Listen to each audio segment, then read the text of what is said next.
আমি 5 মাসের গর্ভবতী, এখন তো শীতের সময়, তাই আমি কি তায়াম্মুম করে নামাজ আদায় করতে পারবো? ফরজ গোসল সঠিক নিয়ম বলবেন ঠিক, অজু ভঙ্গ না হলে এক অজুতে পরপর 2 ওয়াক্ত নামাজ পড়া উত্তম নাকি বারবার অজু করে নামাজ পড়া উত্তম? বিশেষত শীতকালে প্রশ্নের প্রাসঙ্গিকতা বেশি। চুল কেটে গোসল না করে নামাজ পড়া যাবে কি? ব্যাংক থেকে প্রাপ্ত সুদ দিয়ে কি ঋণগ্রস্ত ব্যক্তিকে সাহায্য করা যাবে? আমরা জানি যে মেয়েদের পিরিয়ড চলাকালীন সময় কোরআন শরীফ তেলাওয়াত করা যায় না। সেক্ষেত্রে যে আমলগুলো আমরা প্রতিদিন করি, যেমন সূরা বাকারার শেষ 2 আয়াত, সূরা মুলক, সূরা ইয়াসিন পড়ার বিধান কি? আমি একজনের কাছ থেকে 2 লক্ষ টাকা ধার এনেছি, দেওয়ার সময় আমি কি তাকে খুশি হয়ে কিছু বাড়িয়ে দিতে পারি? তাকে শুধু হবে? জুমার দিন মসজিদে খুতবা পড়ার সময় মহিলারা বাসায় নামাজ পড়তে পারবে কি? নিজের ছোট বাচ্চাদের মারধর করলে কি গুনাহ হবে? আর দেরি না করে চলুন আপনাদের জিজ্ঞাসার জবাবের আলোকিত ভুবনে আমরা প্রবেশ করি। শারমিন নাইম লিখেছেন, জুমার দিন মসজিদে খুতবা পড়ার সময় মহিলারা বাসায় নামাজ পড়তে পারবে কি? জুমার দিন মসজিদে খুতবা চলুক কিংবা তার আগে হোক বা পরে হোক, ওয়াক্ত শুরু হয়ে গেছে জোহরের, যে কোনো সময়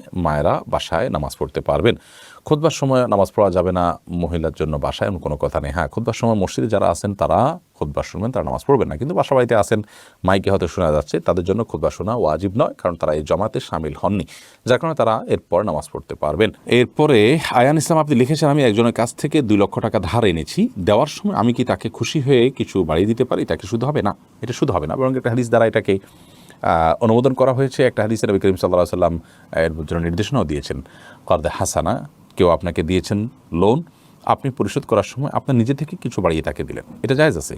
তিনি এটার জন্য কোনো আশা করলেন না, অর্থাৎ তিনি পাবেন কি পাবেন না গুনাহ করে তার হয়তো মাথায়ও নেই, তিনি জাস্ট মূলটা পাবেন সে আশাই তার আছে। আপনিও দিবেন আগে থেকে এরকম কোনো চুক্তি তার সাথে করেননি, জাস্ট দেওয়ার সময় আপনি একটু বাড়িয়ে দিলেন, এটা কিন্তু সুদের অন্তর্ভুক্ত হবে না, এটা জায়েজ হবে ইনশাআল্লাহ বিদিনিল্লাহ। নিরুৎসাবা যিনি, আপনি ইসলামী প্রশ্নোত্তর পেয়েছি আমাদের, সেখানে আপনি প্রশ্ন করেছেন, আমরা জানি যে মেয়েদের পিরিয়ড চলাকালীন সময় কোরআন শরীফ তেলাওয়াত করা যায় না। সেক্ষেত্রে যে আমলগুলো আমরা প্রতিদিন করি, যেমন সূরা বাকারার শেষ 2 আয়াত, সূরা মুলক, সূরা ইয়াসিন পড়ার বিধান কি? যদি দোয়ামূলক হয় তাহলে সেক্ষেত্রে সেগুলো আপনি করতে পারেন। আল্লাহর কাছে প্রার্থনামূলক কোনো আয়াত আছে সকাল সন্ধ্যায়, এগুলোর মাধ্যমে আল্লাহ প্রার্থনার কাছে প্রার্থনা করা হয় বা জাস্ট আমল হিসাবে করেছেন, সেটা ঠিক আছে। তিলাওয়াত আলাদা করে শুধু কোরআন তিলাওয়াত পাঠ যেটাকে বলা হয়, সেটা পিরিয়ড চলাকালীন সময় করা যাবে না, এটাই জমহুর উলামাদের মত। যদিও বিন বাজ রাহিমাহুল্লাহ সহ সমকালীন যুগের অনেক উলামা ইকরাম, সৌদি আরবের উলামা ইকরামদের অনেকে জায়েজ বলেছেন, কিন্তু জমহুর বা সংখ্যাগরিষ্ঠদের মত হলো যে পিরিয়ড চলাকালীন সময় কোরআন কারীমের তেলাওয়াত জায়েজ নয়। তাহলে দোয়ামূলক যেগুলো আছে বা বিভিন্ন সময় বিভিন্ন আয়াত পাঠের যে নির্দেশনা আছে ওয়াজিফা হিসাবে, আমল হিসাবে, সেটা আপনি করতে পারেন, কিন্তু তেলাওয়াত আপনি করবেন না। এমনি মনিরুজ্জামান আপনি লিখেছেন, ব্যাংক থেকে প্রাপ্ত সুদ দিয়ে কি ঋণগ্রস্ত ব্যক্তিকে সাহায্য করা যাবে? ব্যাংক থেকে প্রাপ্ত সুদ নিজে না নিয়ে অপরকে সাহায্য করব এমন উদ্দেশ্যে কি সুদী ব্যাংকে টাকা রাখা যাবে? খুবই সুন্দর একটি প্রশ্ন। আমাদের অনেক ভাইয়েরা সুদী ব্যাংকে টাকা রেখে থাকেন এই উদ্দেশ্যে যে সেখানে টাকা রেখে যে লভ্যাংশটা আসে আমি ভোগ করবো না, গরিব দুঃখীকে দান করব। তাহলে আপনার দারিদ্র্য বিমোচন হলো, গরিব উপকার হলো, আমি তো আর হারাম খেলাম না। এটি সম্পূর্ণ ভুল একটি পন্থা, কারণ আল্লাহ রাব্বুল আলামিন রিবাকে হারাম করেছেন। আল্লাহ বলেছেন আহাল্লাল্লাহুল বায়' ওয়া হাররামার রিবা, আর আল্লাহ তাআলা রিবা বা সুদকে হারাম করেছেন। এখানে খাওয়াকে হারাম, যদি অন্যান্য জায়গাতে সুদ খাওয়ার কথা আল্লাহ বলেছেন, কিন্তু এখানে খাওয়ার কথা বলেন, এখানে আমভাবে সাধারণভাবে বলেছেন সুদকেই আল্লাহ তাআলা হারাম করেছেন। তার মানে সুদের যে কারবার করলেন, সুদকে আপনি সুদের চুক্তি করলেন, তার মানে সে আপনাকে সুদ দিবে, আপনি নেবেন, এই মর্মে আপনি তার সাথে যে চুক্তি করলেন, আপনি সুদকে মেনে নিলেন, আপনি সুদের মধ্যে জড়িয়ে গেলেন, এরপর সেটা আপনি খাচ্ছেন না, সেটা পরের বিষয়, তো এটি জায়েজ নয়।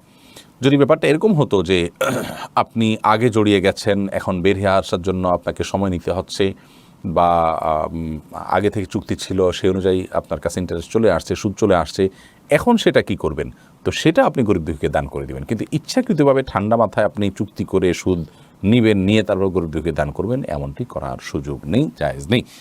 এরকম যদি হয় তাহলে আর সুদ বলতে কিছু থাকবে না, কারণ মানুষ তখন সেটা নিয়ে নিজের গরিব আত্মীয় স্বজনদেরকে তো 12 মাস দিতে হয়, সেগুলো দিবে।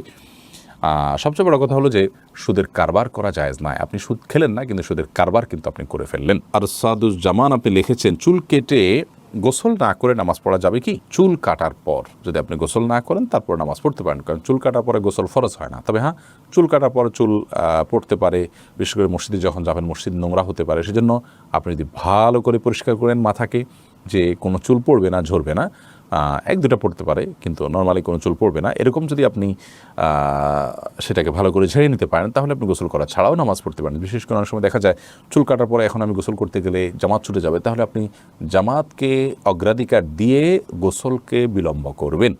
চুল কাটলেই গোসল করতে হবে এমনটি বাধ্যতামূলক নয়, তবে আল্লাহর ঘর যাতে নোংরা না হয় সে দায়িত্ব আপনাকে নিতে হবে, অন্যথায় গোসল করে পুরো ফ্রেশ হয়ে তারপরে যাবেন। এমডি আলামিন হোসেন লিখেছেন, ফরজ গোসল সঠিক নিয়ম বলবেন। ঠিক, ফরজ গোসলের সঠিক নিয়ম হলো শরীর বা কাপড়ের কোথাও নাপাক থাকলে সেই জায়গাটা আগে ধুয়ে ফেলতে হবে।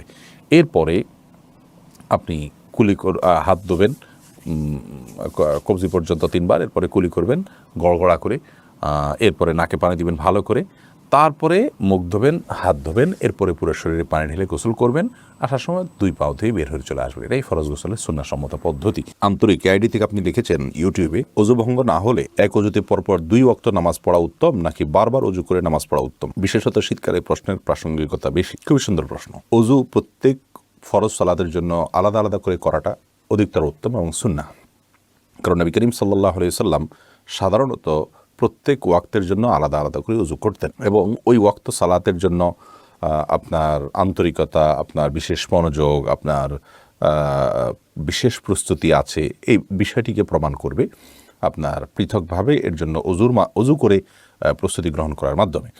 যার কারণে প্রত্যেক নামাজের জন্য আলাদা করে উজু করাটা উত্তম। তবে এক উজুতে একাধিক ওয়াক্ত সালাত কেউ পড়তে চাইলে সেটাও জায়েজ আছে। নবী করিম সাল্লাল্লাহু আলাইহি সাল্লাম সেটিও করেছেন, বুখারীর হাদিস থেকে বোঝা যায়। ওমর রাদিয়াল্লাহু তাআলা আনহু জিজ্ঞাসা করেছেন, ইয়া রাসূলুল্লাহ, আপনাকে তো সাধারণত এরকম করতে দেখি না। তখন নবী করিম সাল্লাল্লাহু আলাইহি সাল্লাম বলেছেন যে এটা আমি ইচ্ছাকৃতভাবেই করেছি। তাহলে বোঝা গেল নবী করিম সাল্লাল্লাহু আলাইহি সাল্লামের সাধারণ আমল ছিল যে তিনি নিয়মিত প্রত্যেক ওয়াক্তের জন্য আলাদা উজু করতেন বেশিরভাগ ক্ষেত্রেই। তবে মাঝে মধ্যে এক উজু দিয়ে একাধিক ওয়াক্ত পড়তেন। অতএব এক উজু দিয়ে কয়েক ওয়াক্ত সালাত আদায় করলে তাতে নামাজ হয়ে যাবে, কোনো অসুবিধা নেই। উত্তম হলো পৃথক পৃথক উজু করা প্রত্যেক ওয়াক্তের জন্য। মিম আইডি থেকে আপনি লিখেছেন, নিজের ছোট বাচ্চাদের মারধর করলে কি গুনাহ হবে? মারধরটা যদি হয় একেবারেই অল্প স্বল্প জাস্ট শাসন সুলভ, তাহলে সেখানে অসুবিধা নেই। কিন্তু যদি মারধর হয় সীমা লঙ্ঘন করে শিশুর প্রতি নির্যাতনের লেভেলে চলে যায়, তাহলে সেক্ষেত্রে অবশ্যই গুনাহ হবে। কারণ মা বাবাকে শিশুর মালিক বলে বানিয়ে দেওয়া হয় না যে তারা শিশুর উপর অত্যাচার করতে পারবেন, সে সুযোগ কিন্তু মা বাবারও নাই। অতএব শিশুকে যদি এত বেশি মারা হয় যেটা অত্যাচারের লেভেলে চলে যায়, তাহলে সেটা জায়েজ নয়। শাসনের প্রয়োজনে যতটুকু মারা যায় ততটুকু মারতে হবে। শিশুদের প্রহারের ব্যাপারে আমার একটা ভিডিও আছে, যে দেখে নিতে পারেন। সেখানে রাসূল আকরাম সাল্লাল্লাহু আলাইহি ওয়াসাল্লামের হাদিসের আলোকে কয়েকটা মূলনীতি বলা আছে। তার মধ্যে একটা মূলনীতি হলো, সাধারণত শাস্তি স্বরূপ শুধু শিশু নয়, এটা অন্য যে কারোর জন্য প্রযোজ্য, শরীয়তে যে হদ বা বিভিন্ন পাপের যে দণ্ড রাখা হয়েছে, সর্বনিম্ন 10 বেত্রাঘাত, এই দণ্ড যেন ক্রস না করে। তাহলে আল্লাহর দণ্ডের উপরে আপনার শাসন যেন ক্রস না করে।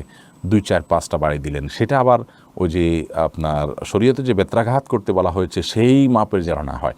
আর শিশুদের ক্ষেত্রে তাদের সহ্য ক্ষমতা নিশ্চয়ই অনেক কম, বিধায় সেই দিকটা বিবেচনা করে তাদের শরীরে আঘাত পড়ে, তারা ব্যথা পায় এবং কষ্ট পায়, অসুস্থ হয়ে পড়ে। অনেক মা বাপ এরকম জুলুম করেন।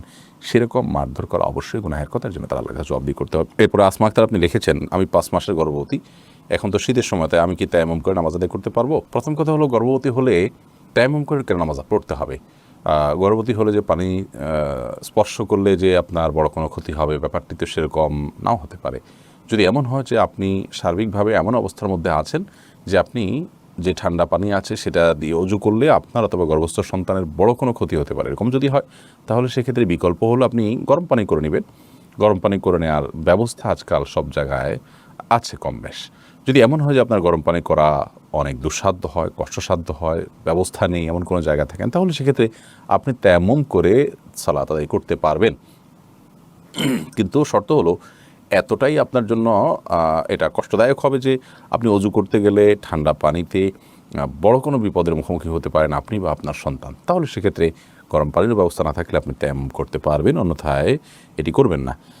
নবী করিম সাল্লাল্লাহু আলাইহি ওয়াসাল্লাম আমাদেরকে 3টি আমলের কথা বলেছেন, যে আমলগুলোর মাধ্যমে বান্দার আল্লাহ গুনাহ খাতা আল্লাহ মাফ করেন এবং আল্লাহর কাছে মর্যাদা তার বৃদ্ধি হয়। তোমার থেকে একটা হলো ইসবাগুল ওযু আলাল মাকারিহ, অর্থাৎ কষ্ট উপেক্ষা করে, কষ্ট সহ্য করে ওযু করা। অতএব কষ্ট হলে আমাদেরকে ঠান্ডার সময় ওযু করলে আল্লাহ তাআলা তার মাধ্যমে আমাদেরকে বিশেষ মর্যাদা এবং ফজিলত দান করবেন।